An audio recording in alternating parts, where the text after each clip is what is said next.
cold calling still works in 2019. When I started my career in sales, before I quit, back 12 years ago or whatever it was, they were saying cold calling was going to be replaced. It's not. As long as people have work phones, okay, as long as people have cell phones, cold calling is going to be viable. And so is popping into offices of businesses and selling stuff. And so is going to door. To wealthy people selling high ticket services, whether that's real estate or insurance or whatever. The disruption is much more going to be with the online guys, because that's a game of data, and AI will factor more into that. But at the end of the day, reaching people will be disrupted. But at the end of the day, if you've got the balls to approach people in person, or you've got the balls to do cold calling, like that basically, dumb marketing and sales in comparison to AIs running copywriting campaigns, you're going to be good because you're willing to do outbound.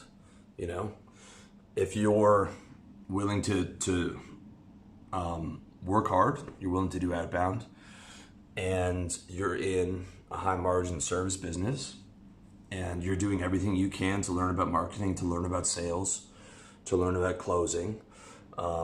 If you want a little help with that, check out my book, How to Sell, revolutionarylifestyledesign.com/products. Grant Cardone's got some good sales training on that as well, the Cardone University. There's a ton of free resources on this stuff, and you should absolutely be an expert or moving towards that. But if you're willing to do outbound and you're willing to go hard now, you're going to be good. But you have to think like, I'm trying to be part of that. First of all, I'm trying to be part of that 6% that succeed. And then over time, I'm trying to be part of that 0.01%. Okay.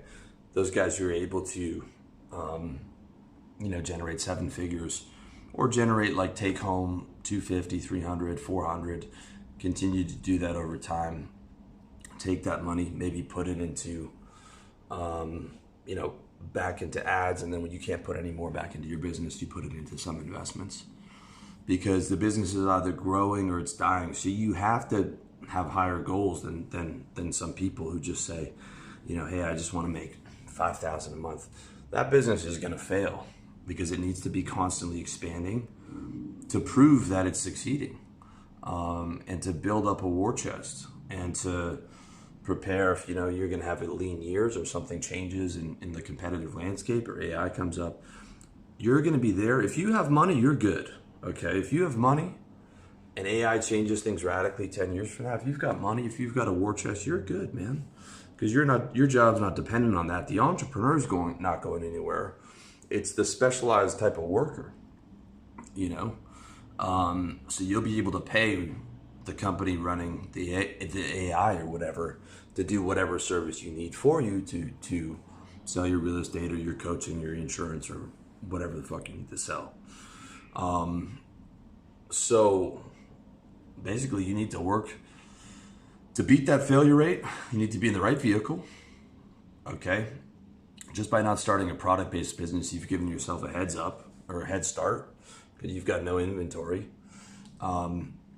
Be in a high margin service business, high ticket service business, because in that type of business, you can scale to 250 by yourself, in my opinion. I know for sure 6 figures. And for most industries, I think you could do 250 on your own, 250,000 a year without having to hire an employee, because outside of like inventory and product cost, which you're not going to accrue in a service business, your next biggest costs are going to be payroll and overhead. And you can do 250 in a high ticket service business without an office and without employees, which is what you want. You want a hyper profitable business before you start bringing people on that are potential expenses. But I mean, it's also a situation where the employees that you bring on can all be profit sources. And by profit sources, I mean people who can sell. I worked for a $40 million a year company selling as a currency broker. Our branch did $5 million, and everyone in that branch was a profit source. Because they basically there was no one but sales guys, and we were responsible for managing all the client accounts making sure there's one delivery driver for like 40 grand a year or whatever, making sure that all the clients were managed, there was no HR, everyone was a profit source. Whereas a lot of companies, there's secretaries, there's HR, there's, editors, those are all expenses and liabilities. Profit sources are people who sell and bring revenue in. Everyone else is an expense. So in a high ticket, high margin service business, one, you don't need to hire an employee for a while, so you can stack your cash and build your war chest and all those good things. And as you do, you can hire somebody who's going to be a profit source from day one. You hire someone to handle sales and clients and perhaps some other responsibilities.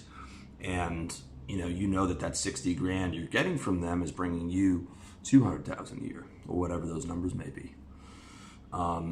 So that's something that you want to do. You definitely want to be in the right vehicle. You want to work like an immigrant, not like you're afraid and you're constantly stressed or whatever, but like, you're serious, right? You are trying to get into the 1% of businesses,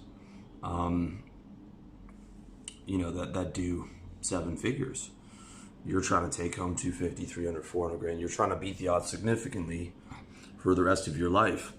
And work output is something no one can take from you. And it's something that's totally in your control. If you're working 3 hours a day versus 9 hours a day, that's going to be triple the results. You're going to get there 3 times as fast. You're going to be out competing your competitors. And it just gets you that much closer. The other thing is sales and marketing, both outbound and inbound. Outbound's not going anywhere. Cold calling is going to be here 10 years from now. It's not going to be disrupted, in my opinion. Neither is door to door. Neither is showing up to businesses. It's what I did for a living. I don't do that anymore, thank God. But just so you know, I'm not telling you to do something that I haven't already done. That's how I made my living. I built this business so I didn't have to do that. But, if I was trying to get a different type of business off the ground, then I know that that's what I would do. And then you take that money and, you put it into inbound marketing. And again, it doesn't matter if it's AI or, whatever marketing, if it's a LinkedIn campaign or whatever, you get a marketing company or you hire someone to do that. As long as you have money, you're good. As long as you have money, you're good. And your money's going to come from the outbound, and it's going to come from the high ticket, high margin service business. And then you can afford to set up an inbound machine. And if you want to add organic content marketing like I do and build a brand, I think that's a great idea. Just, don't expect that to pay off for a couple of years. Most likely, you can blow up quicker, but most likely it's not going to pay off for a couple of years. In some industries, it's not, 100% the best move. Those are the tactical issues, and this is kind of a lot of points that I want to cover, but the main thing that I wanted to cover was you got to look at the odds of this stuff. And I just see guys, entrepreneurs that are, talking to me like, Will, where do I find the motivation? Like, dude, failure is a motivation, not going back to working a job. That should be the motivation. Like, you got to understand the success rates. Like, the business that you want is 0.1%. Okay? That's the odds. And that's what you got to be thinking about, every day that you wake up, trying to continue to beat those odds, man. And it's totally doable. You just have to be doing all the right things. You have to be doing things that all the other people won't do, making the sacrifices that other people won't make, constantly asking yourself, what am I not doing? What else could I be doing? Because the money's in your mistakes, right? The money that you don't have is in the things that you're not doing. But you're on point with all those factors that I covered, man. You're going to be good.